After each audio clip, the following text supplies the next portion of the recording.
O aumento populacional, o crescimento econômico e o uso crescente de novos aparelhos eletrônicos e eletrodomésticos levaram o país a consumir mais energia. Resultado: sobrecarga na rede de distribuição. Para discutir o assunto, o programa Eu Fiscalizo entra no sistema de distribuição de energia e mostra o caminho que a eletricidade faz, os desvios e perdas e as medidas para aprimorar o sistema elétrico nacional. Apagão atinge 7 estados mais o Distrito Federal. O apagão foi decorrente, em parte, do aumento da demanda de energia no horário de pico. No início de 2015, 11 estados ficaram algumas horas sem energia. O aumento crescente do consumo e a capacidade de produção das usinas explicam, em parte, essa situação. Acender a luz ou ligar um aparelho eletrônico, por trás de um simples gesto como esse, existe um complexo sistema de geração e distribuição de energia elétrica. O mercado brasileiro tem 64 distribuidoras, entre estatais e privadas. As companhias são, na maioria, de grande porte e responsáveis pelo transporte de energia e abastecimento. A geração começa nas grandes usinas e precisa ser levada até os distribuidores, que ficam a quilômetros de distância. Essa viagem acontece pelas linhas de transmissão, com torres e cabos de alta e baixa tensão. A rede pode ser aérea, é essa que a gente vê nas ruas, ou subterrânea. Na subestação, a tensão da energia é rebaixada para ser distribuída até as casas e os setores produtivos. Segundo o Balanço Energético de 2014, as empresas públicas e autoprodutores em 2013 produziram 570 terawatts-hora.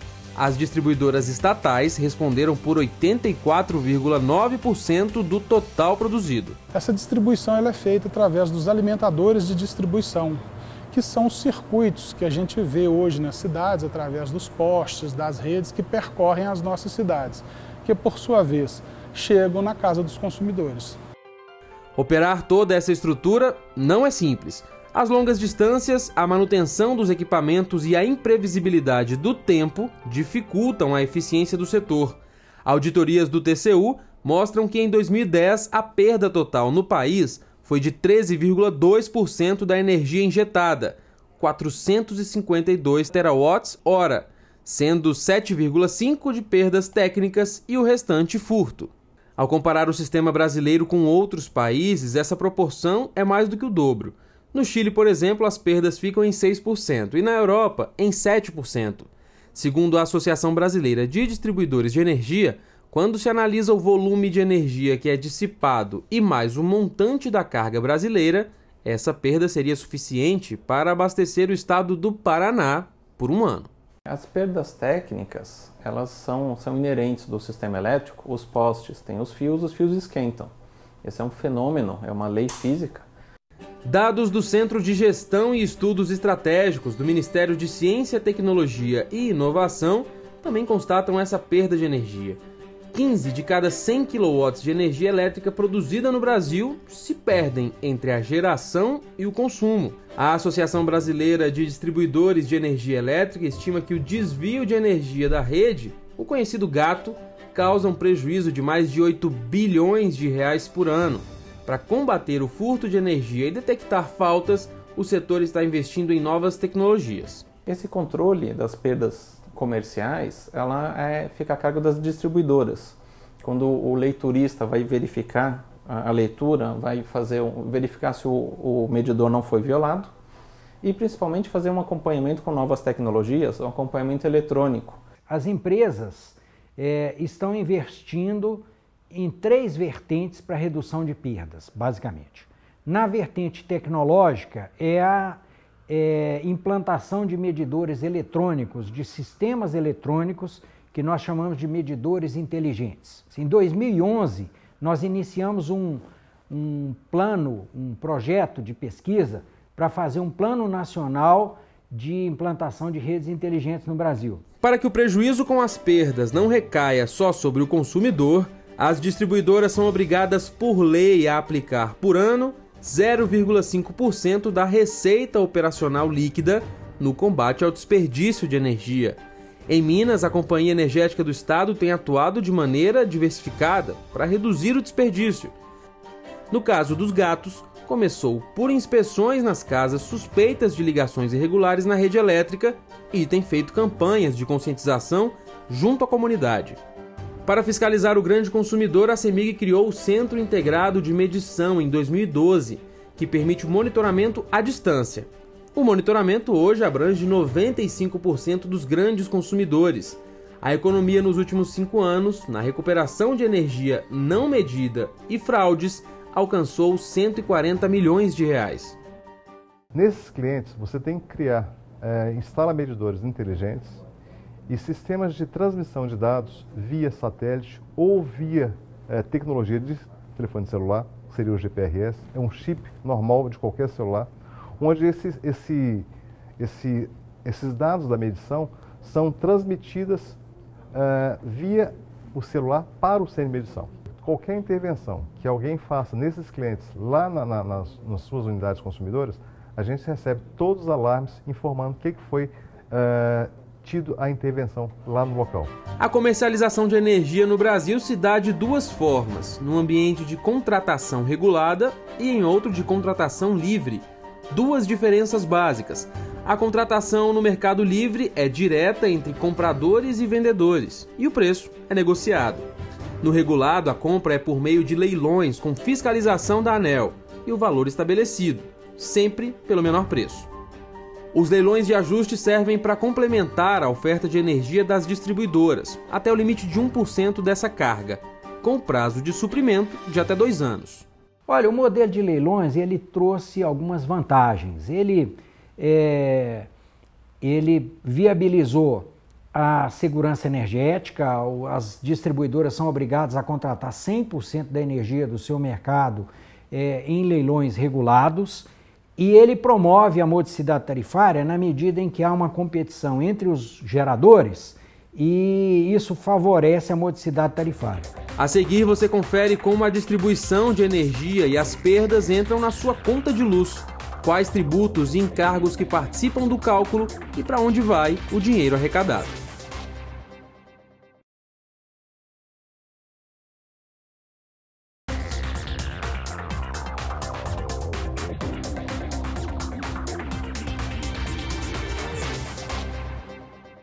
Conta de luz. Você sabe o que e por que você paga? Eu não sei muito, mas só sei dizer que pago muito caro.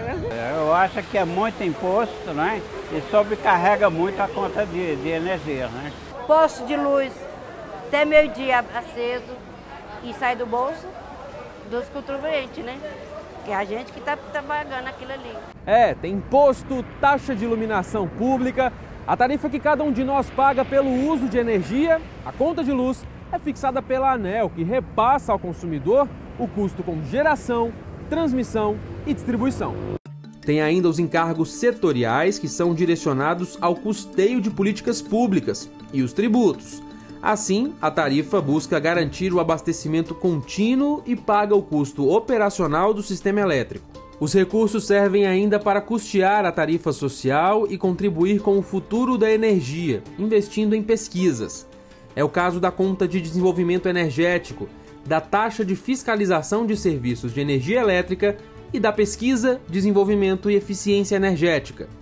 Mas de todos os encargos, o ICMS, o Imposto sobre Circulação de Mercadorias e Serviços, é o mais representativo.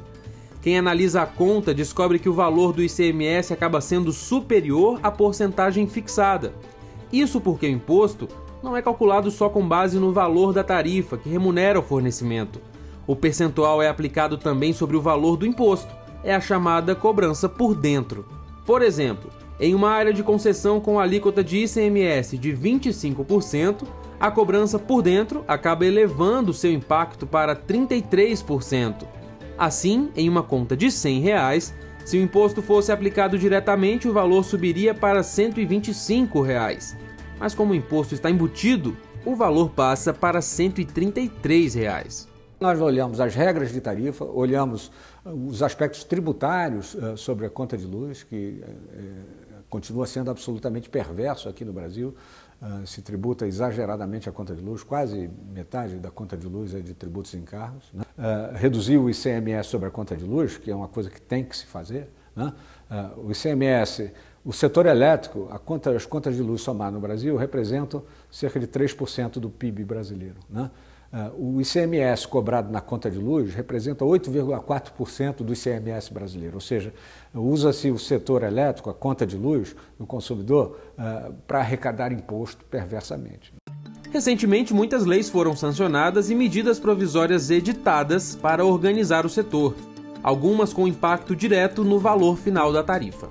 A medida provisória 579 de 2012 foi uma delas. Buscou aumentar a competitividade dos setores produtivos do país e dinamizar a economia, reduzindo a tarifa para o consumidor.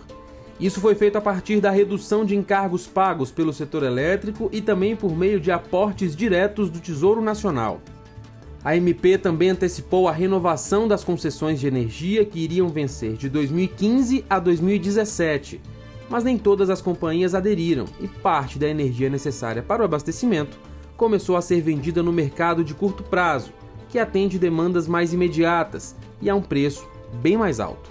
Com a falta de chuvas, o preço para compra subiu mais ainda e as contas do setor entraram em desequilíbrio. Agora, em 2015, esse custo bancado por empréstimos feitos pelo governo começou a ser repassado para o consumidor. Nós estamos vivendo um aumento da tarifa e também o TCU fez um movimento de diagnóstico e está fazendo monitoramento desses aumentos tarifários em virtude do descompasso, do desequilíbrio tarifário que aconteceu lá em 2012, quando a edição de uma medida provisória, a 579, que definiu, né, que haveria um aporte, um subsídio para o setor, né, e dele haveria uma redução na tarifa de energia elétrica em 20%. O que o TCU identificou e na verdade continua identificando é a necessidade de uma lacuna na atuação do governo em estudar de forma antecipada as escolhas que ele tem diante desses contratos que estão vencendo. Em janeiro de 2015, passaram a vigorar as bandeiras tarifárias, que indicam o custo da energia em função das condições de geração. Quanto mais desfavorável a condição de produção, mais repasse ao consumidor. São 3 as bandeiras: vermelha, condições desfavoráveis, acréscimo de 0,055 centavos para cada quilowatt-hora consumido. Bandeira amarela, condições razoáveis, acréscimo de 0,025 centavos. E a verde, condições favoráveis, sem aumento. É verdade de que a manutenção e a oferta desta energia ficou mais cara, porque estamos usando cada vez mais térmicas, que são térmicas de base, que funcionam com chuva ou sem chuva, com vento, sem vento, com sol ou sem sol. Portanto, são energias firmes que estão sendo hoje responsáveis pela manutenção do setor elétrico. A intenção das bandeiras é isso, é sinalizar para o consumidor, no momento oportuno, que ele está consumindo o custo daquela geração, o custo daquela energia, porque às vezes quando acontece no reajuste normal lá, pode ser que esteja muito tempo descasado e o consumidor não possa reagir ao sinal de preço mais, porque a energia já foi consumida. As perdas de energia também entram na conta de luz. As perdas técnicas vão para as distribuidoras e as não técnicas, o gato ou a falta de medição, vão para o bolso do consumidor. Cada distribuidora tem um percentual que pode repassar e é fixado pela ANEEL. Levantamento do TCU mostrou que 5% dos valores pagos pelo consumidor são perdas elétricas. Gerar energia não é barato, né? Então você tem que, além dos equipamentos em si, da construção, você tem que, às vezes, desapropriar terrenos, né? Faixas de servidão da transmissão. Então, nas cidades, você tem que ter espaço para as distribuidoras instalarem suas subestações e passarem suas redes. É importante até a gente frisar que de cada R$100 que o consumidor paga, R$86 vão para pagar o custo da energia, da transmissão e dos impostos. No próximo bloco, você confere como consumimos e os riscos de faltar energia no Brasil.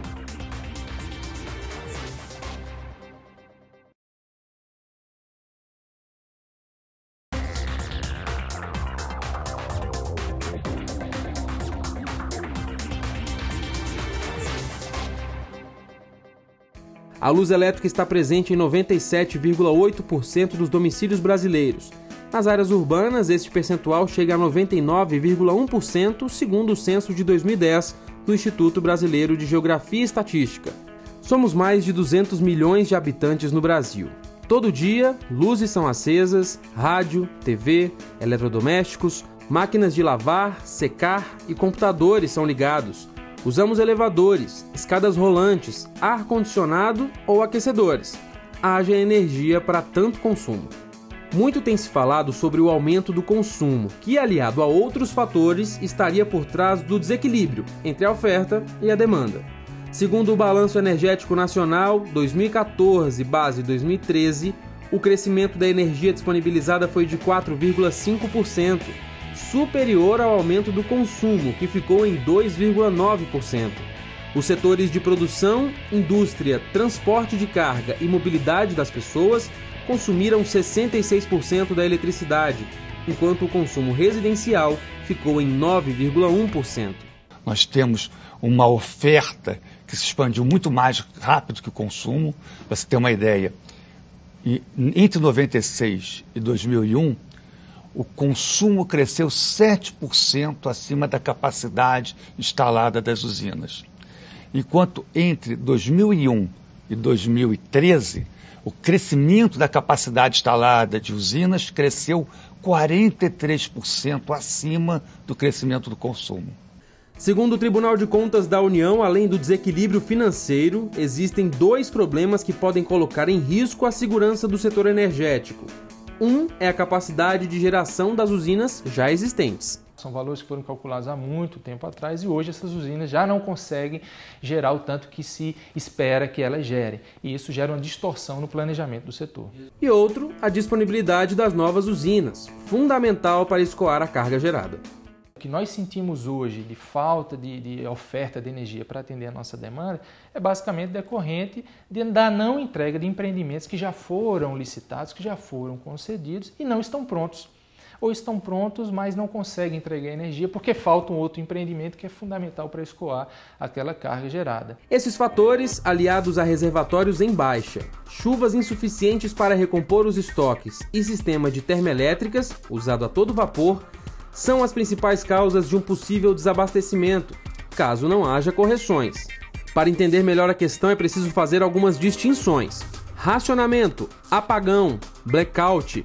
Será que é tudo a mesma coisa? O blackout, ou falta de energia, que atingiu alguns estados em janeiro, foi, segundo o ONS, uma sobrecarga nas linhas de transmissão, que obrigou o desligamento de parte dos equipamentos. Já o apagão é a interrupção da energia pré-determinada para economizar a eletricidade, uma medida política. Quando ocorre um blackout, normalmente são os dias de chuva ou em dias de muito calor, que sobrecarrega a linha de transmissão, a energia falta e rapidamente eles tentam restaurar. Já num apagão, ela ficaria desligada por um tempo pré-determinado para forçadamente economizar energia. O TCU, cumprindo a sua responsabilidade constitucional, fez um levantamento identificando as mais diversas e variadas causas. Algumas de domínio humano e por ineficiência, muitas vezes de supervisão e de locação de equipamentos necessários, tornam-se causas desses apagões. Outras de força maior, se são os eventos da natureza, principalmente nas linhas de transmissão. No último levantamento que o TCU fez, 33% destas causas ainda são desconhecidas. Não corre risco. Realmente nós tivemos o início do ano muito ruim. Fevereiro, para você ter uma ideia, foi o pior ano em termos de hidrologia conjunta, né, Sudeste, Nordeste e Sul, dos últimos 81 anos. O baixo nível dos reservatórios levou o governo federal a fazer uma campanha pelo consumo consciente de energia no país. Uma lâmpada dessa, ela ilumina muito mais do que essa, e o consumo de energia dessa lâmpada essa daqui é 6 vezes menor do que dessa daqui. Evitar de tomar banho muito longo, passar roupa um pouquinho. Aquela simplificação de você sair do seu quarto, apagar sua luz, apagar sua televisão, ou então você está no trabalho, você vai sair para almoçar, não custa nada você desligar seu computador. O consumo de energia é questão de educação. Você tem que ser educado a não desperdiçar, a não gastar mais do que necessita. É isso mesmo, as orientações incluem atitudes simples como usar o chuveiro elétrico no verão ou morno, tomar banhos curtos, evitar deixar aparelhos ligados, lavar e passar roupas depois de juntar tudo e preferir iluminação natural. Se não der, trocar as lâmpadas incandescentes por fluorescentes. Dona Zélia de Oliveira é casada e vive com os 2 filhos na comunidade Serra, periferia de Belo Horizonte. Mora em uma casa pequena e simples, mas pagava caro pela energia. Depois da troca de lâmpadas e chuveiro, a conta despencou e aliviou a renda familiar. Então, minha filha, é uma economia muito grande. Você já pensou o que é você pagar R$300 por mês, diminuir para 33 e agora chegar a 19? Essa indústria de alimentos na Grande Belo Horizonte conseguiu reduzir os gastos com energia a partir da troca de lâmpadas, compressores e bomba. A troca de tecnologia mais a adequação dos equipamentos às necessidades da indústria resultaram em economia de recursos, maior produtividade e melhores condições de trabalho. Essa redução a gente mensura na faixa de 110 a 120 mil reais por mês. A gente já está trazendo essas lâmpadas de LED, porque realmente a gente viu que a redução é muito grande. Segundo a EPE, em janeiro de 2015, o consumo de energia foi de 40.660 gigawatts por hora, crescimento de 1,1% sobre igual mês de 2014.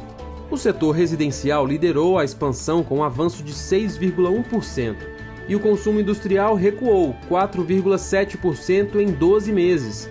O crescimento acumulado é de 1,9%. O panorama de janeiro é o mesmo dos últimos meses. As projeções do Plano Nacional de Energia 2030 mostram que a população brasileira crescerá em 55 milhões de pessoas nos próximos 15 anos, o que equivale à população do Nordeste hoje. Com renda maior, a tendência, conforme o estudo, é que a demanda de energia per capita evoluirá dos 4.000 kWh para 6.000 kWh ao ano. Para enfrentar esse crescente consumo, o Ministério de Minas e Energia trabalha junto aos governos estaduais pela redução do ICMS, a fim de estimular o uso mais eficiente da energia solar, que o país tem em abundância. E nós queremos chegar até 2018 com mais de uma Belo Monte em geração fotovoltaica distribuída no centro de carga diretamente na baixa tensão. Nós teremos como produzir isso tanto nos domicílios como nas indústrias, nos comércios. Portanto, nós passaremos a ter, num país tropical, que tem grande incidência solar, uma capacidade de produção de energia solar extremamente interessante. No mês que vem, o Eu Fiscalizo vai falar sobre o programa Minha Casa Minha Vida e da casa própria. Sonho que nas últimas décadas mobilizou milhares de brasileiros. Até lá!